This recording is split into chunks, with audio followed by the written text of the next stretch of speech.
Olá, seja muito bem-vindo ao Agro RS em Foco. No programa de hoje trazemos uma marca histórica que mostra a força e a resiliência da pecuária gaúcha. A Expo Inter 2026 alcançou o expressivo contingente de 5.756 animais de argola inscritos. É o maior número registrado nos últimos 14 anos. O Parque de Exposições Assis Brasil se prepara para receber a elite do campo, com raças tradicionais, estreias marcantes e alguns retornos muito aguardados, que movimentam a genética e a economia do setor. Para explicar o que isso representa e falar sobre o perfil dos animais e como será a logística dessa mega operação no parque, conversamos hoje com o comissário-geral da Expo Inter, o Pablo Charão, que vai conversar conosco virtualmente, e com o Eduardo Dias, que está aqui no estúdio e é o chefe da divisão de articulação da Superintendência Federal do Ministério do Desenvolvimento Agrário do Rio Grande do Sul. Sejam muito bem-vindos, obrigado pela presença de vocês conosco aqui no Agro.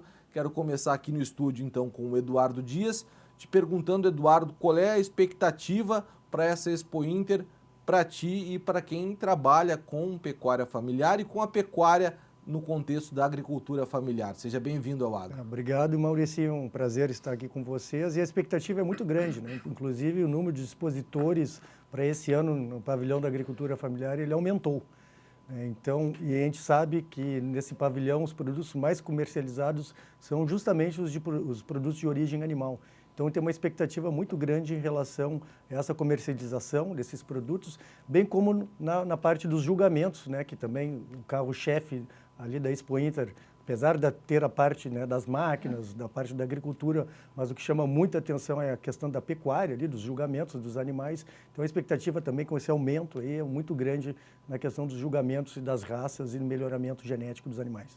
Agora, Eduardo, antes da gente começar o programa, tu me alertava ali para a gente ter o cuidado de como se referir, né, à pecuária familiar, porque segundo um nome técnico aí dado pela Emater, foi o que tu disseste, nós temos a pecuária familiar, que se dirige diretamente aos bovinos, né, nos pequenos criadores, bovinos de corte, e tem uma nomenclatura diferente para quando se refere aos outros tipos de gado de leite, enfim, explica isso agora para nós aqui, para o telespectador, para quem nos acompanha pelo Agro. Claro, Maurício. Então, é muito interessante, né? O Rio Grande do Sul, né, ele se desenvolveu com base na bovinocultura, né? Com a questão dos jesuítas, com a questão dos guaranis, né? Mais ao norte do estado, na região missioneira, e praticamente com a criação de gado. E esses remanescentes, né, dessas famílias que tinham, dos indígenas, dos negros, dos portugueses, dessa miscigenação, ela foi ficando nos campos e se constituiu, então, nesses campesinos que são pastores.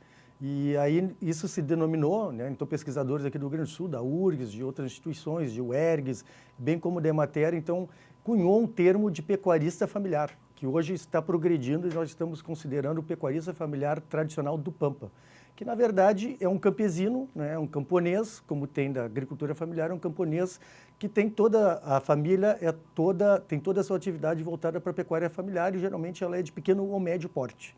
Então, esse conceito de pecuária familiar, ela está mais ligada, então, à bovinocultura de corte, né, de pequenos criadores, de camponeses que estão basicamente nos campos sulinos, que tem os campos de cima da serra também, e tem os campos, os campos do sul, sulinos, que são do Pampa.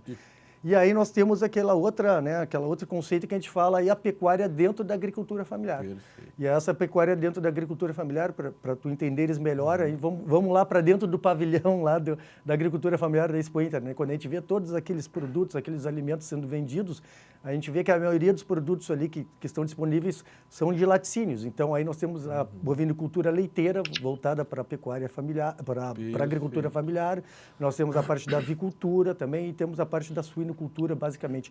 E também, muito importante, não podemos esquecer, né, da apicultura, né, do mel também, que está muito concentrada na agricultura familiar. Perfeito, está aí muito claro e absolutamente explicado aí então. Pablo Charão, comissário-geral da 49ª Expo Inter, quero te perguntar o que esse número expressivo aí, Pablo, maior número de animais de argola, né, inscritos nos últimos 14 anos, 5.756 era o número que nós tínhamos aí, não sei se ainda tem espaço para alguma atualização em cima disso, mas já é um número recorde. O que isso significa para a Expo Inter, Pablo Charão? Seja bem-vindo ao Agro RS em Foco. Boa tarde, Maurício. Boa tarde, Eduardo. É um número que representa aí a força da Expo Inter. Então, cada edição a gente sempre tenta superar a edição anterior e isso demonstra aí essa superação da edição anterior em relação aos números de inscritos. É uma expectativa muito positiva dos produtores, isso já era esperado, né? Já tinha contato com eles antes de finalizar essas inscrições e todos diziam que seria uma Expo Inter com um número maior do que o ano passado, em função, né, a Expo Inter foi um multipalco, e ela foi uma vitrine para o que a gente tem de melhor aí, de genética, de melhor no campo, da agricultura, pecuária, do agronegócio, está representado lá no Expo Inter. E a presença dos animais, os animais são as estrelas da festa, né, vamos dizer assim. Tudo que ocorre ali na Expo Inter é em função dos animais. Inclusive, né, a questão da agricultura familiar é bem elucidada aí pelo Eduardo. Muito importante também. Eu faço sempre uma brincadeira. A gente disputa com a agricultura familiar qual é o pavilhão mais visitado da Expo Inter. Se é o da agricultura familiar ou se é o do pavilhão dos pequenos animais. Então, disputa sadia aí. Da agricultura familiar? O público dos animais. Com certeza, esses dois são os dois pavilhões mais visitados. Dos bovinos. Sim, claro, sem dúvida, Pablo. Agora, é um crescimento, né? Além de um número alto de animais, um crescimento e acaba atingindo um recorde aí que já fazia 14 anos que nós não tínhamos esse contingente. Aqui tu atribui, Pablo, esse aumento para a feira de 2026? Esse aumento exatamente com relação à própria expectativa dos expositores. Perfeito. Muitos já tinham participado e alguns novos participaram ano passado e disseram, o evento é bom, o evento é grande, tem uma visibilidade boa, vou levar meus animais. O pessoal dos zebuínos, né, fez essa colocação aí, tá? Então, eles quase chegaram em 80% a mais de participação, né, muitos expositores novos. As raças zebuínas, elas não são tradicionais aqui no sul, né, em função da característica, são mais adaptadas ao centro-oeste, né, a temperatura mais elevada um pouco, mas demonstra aí também a força dessas raças. Perfeito. Digamos aí, né, na Expo Inter. Sem falar muito mais, mas já são de praxe, bovinos de origem britânica aí também fazendo um crescimento aí também positivo, né? Teremos um problema bom aí para adequar todos eles no pavilhão. Sem dúvida. Mas é um problema bom que a gente vai resolver aí muito em breve. Não é essa dúvida para quem gosta, eu imagino que quem está lá na Expo Inter trabalhando, independente da função que ocupe, certamente tem um prazer especial, né? E aí esse é um problema agradável de fazer a logística. Depois a gente vai falar sobre isso. Agora eu quero continuar aqui com o Eduardo, te perguntando o seguinte, Eduardo, o que uma feira como a Expo Inter, ela representa, de que maneira ela impacta no pecuarista familiar e naquele pecuarista que consegue inserir os seus produtos derivados da pecuária lá no pavilhão da agricultura familiar?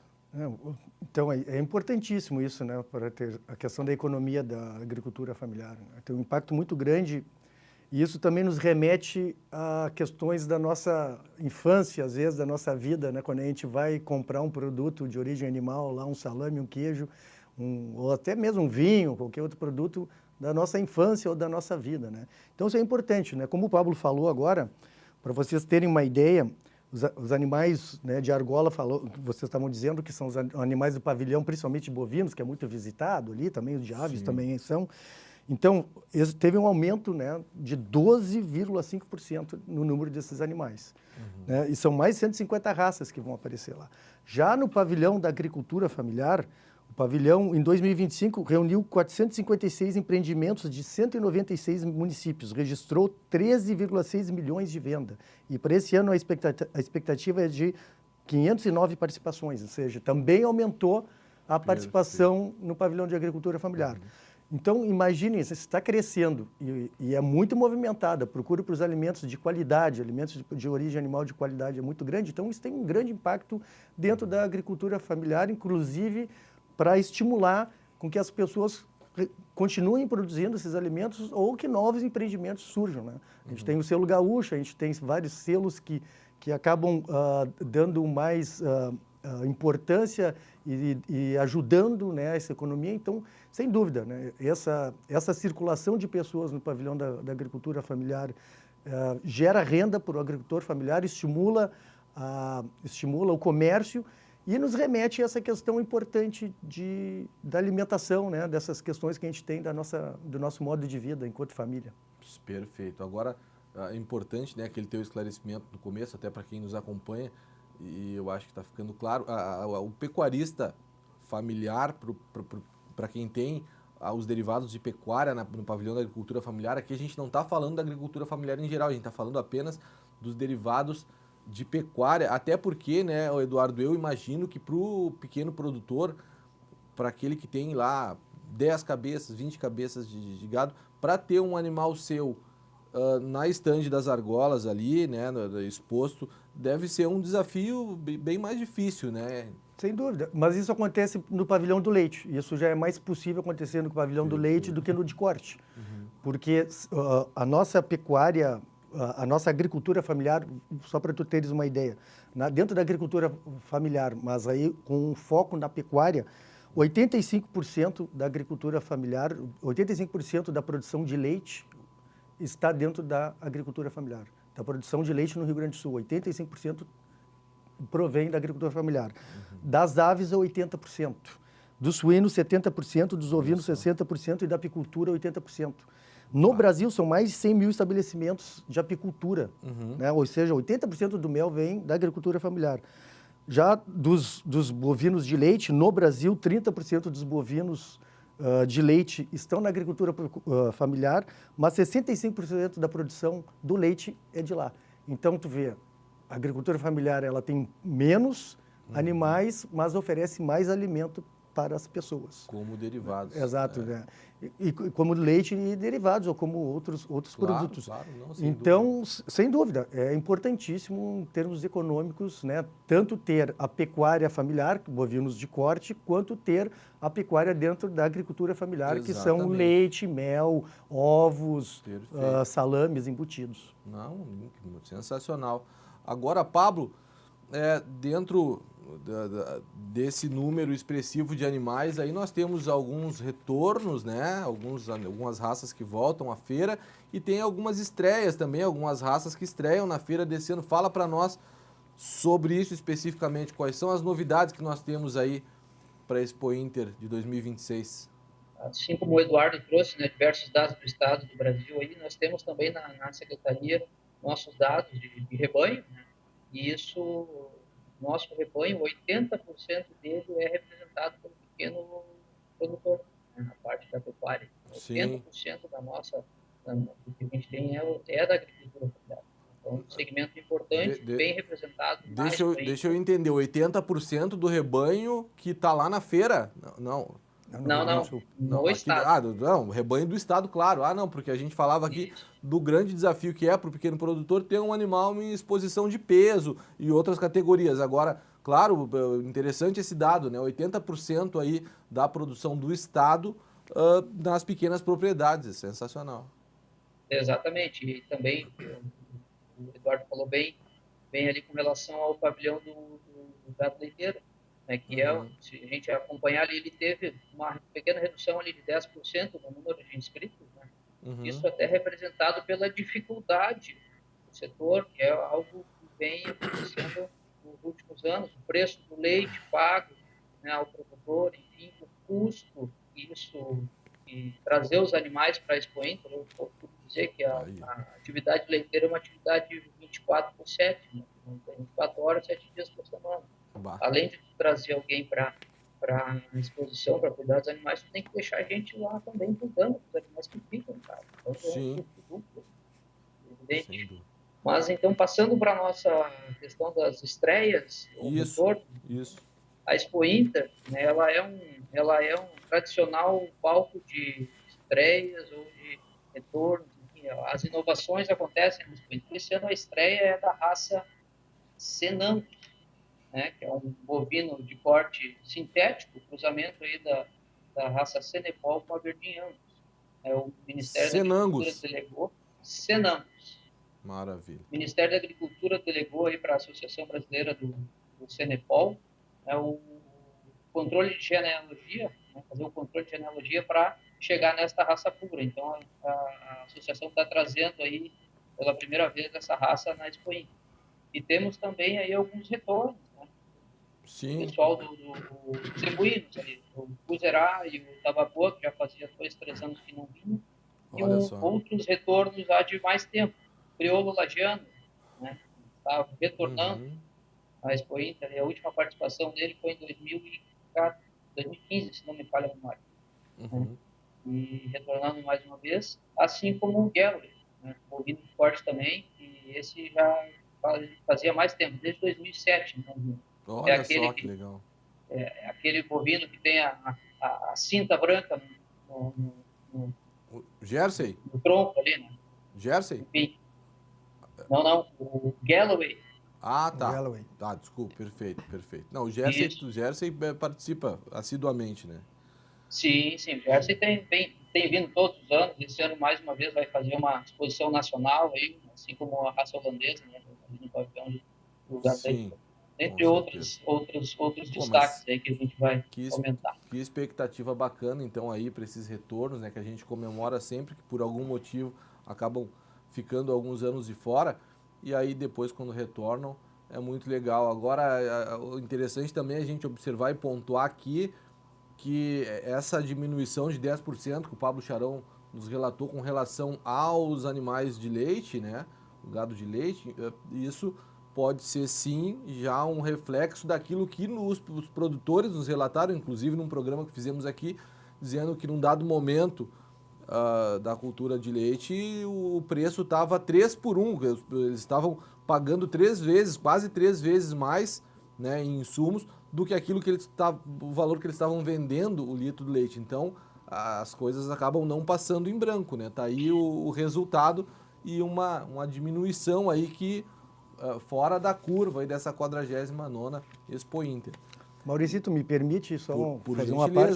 Eduardo. Não, realmente, né, como eu comentei antes, né, 80% da produção de leite e derivados do Brasil, e aqui no Rio Grande do Sul, a cidade é muito próximo, provém da agricultura familiar, que é o pecuarista de leite da agricultura familiar. E, sem dúvida, né, nós temos dados que, basicamente, nós temos uma queda de 12,3% do número de produtores de leite dentro da agricultura familiar, em função dos custos de produção, sem dúvida. Mas a gente nós apontamos alternativas para isso. Por exemplo, a gente sabe, né, que os confinamentos estão cada vez maiores, né, freestyle e esse tipo de produção. Então, a gente está tentando incentivar baixar os custos de produção, ter mais o leite a pasto, gado a pasto, né, para tu não ter que investir muito em infraestrutura. E também, claro, né, o preço do leite, se não me engano, está R$ 2,50, né, tem essas questões mercadológicas do preço que é pago pelo litro do leite. Mas a gente está buscando alternativas dentro do MDA para a gente começar a pensar numa pecuária leiteira agroecológica. Né? Porque o ruminante, na verdade, né, eu sou veterinário, o ruminante sempre se alimentou mais de pasto e é um animal que consegue converter um valor, um pasto, um alimento de baixo valor biológico em carne ou leite, que é de alto valor biológico. Então, nós tentarmos voltar para isso. Um dos impeditivos é que as propriedades da agricultura familiar são pequenas, então a gente tem que trabalhar bastante com o manejo do pasto e tipo de pasto, então isso é um dos grandes desafios. E as raças, como o Pablo falou, a gente está trabalhando aqui com raças, com cruzamentos de raça, para o produtor usar raças sintéticas, cruzamentos comerciais de dupla aptidão, carne e leite, porque pode ser uma alternativa quando o leite não está bom, ter a carne. Então, Pablo, assim, a gente tem estudos que falam em fazer cruzamento do Jersey com Cindy e Fleckvick, por exemplo, um tricross, ou Girolando com Fleckvick e Cindy, o Jersey, Cindy, Caracu, ou o Gersolando com Cindy, o cimental brasileiro. Mas pode ver que o Cindy está em todas elas, então o Cindy está vindo aí também forte. Olha aí. Né? Então, tendo estratégias inteligentes para tentar conseguir ultrapassar essas barreiras e esses problemas que a gente está tendo. Então, colocar animais de dupla aptidão. Aí são mescla de raças de animais de leite. De leite e carne. De leite e carne. Exatamente. Então, para tu ter dupla aptidão, porque aí qual é a grande jogada? Além de tu ter um pasto que tem posto baixo custo, por exemplo, agora no inverno, o inverno está quente e chuvoso, né? Se pegasse um sol, nós teríamos pastagens de verão no inverno agora, então não teríamos problema de pasto, né? O problema é a insolação. A outra questão é o preço do leite. O que fazer com os machos, né? Então, por que o leite? Então, as fêmeas, tu consegue o leite e dos machos tu comercializa a carne. Aí por isso, trabalhar com raças de dupla aptidão para agricultura familiar, né? Com pecuária leiteira. Perfeito. Então, quero passar agora, né, dentro desse mesmo contexto, para o Pablo, para ele explicar para nós, Pablo, por que o Cindy está em todos esses projetos de mistura de raças aí. Qual é a força dessa raça aí, Pablo Charão? Eu ia comentar, né, o Cindy, como foi colocado ali, ele é uma dessas raças equinas, né? Então, não é a raça mais criada no país, que é a Nelore, né? Mas é um sangue de equino, né? E tem muita rusticidade, muita adaptabilidade, né? Então, e aí daqui a pouco... cruzamento comercial. Daqui a pouco consegue... Sim. Oi? Não, e daqui a pouco ele consegue ter alguma característica mais favorável ao corte e à produção de leite também. Isso, ele é uma raça de corte, mas como tu está fazendo cruzamento também com animais leiteiros, né, tu consegue fazer uma expressão melhor, melhorar o que, né, melhora um pouco do corte, melhora um pouco do leite, enfim, tem um meio termo aí, principalmente para os produtores aí das pequenas propriedades. Perfeito. Isso que o Eduardo comentou, de um retorno aí às pastagens é muito interessante. Porque a gente estuda e trabalha isso muito na faculdade, mas na hora de aplicar não é bem assim.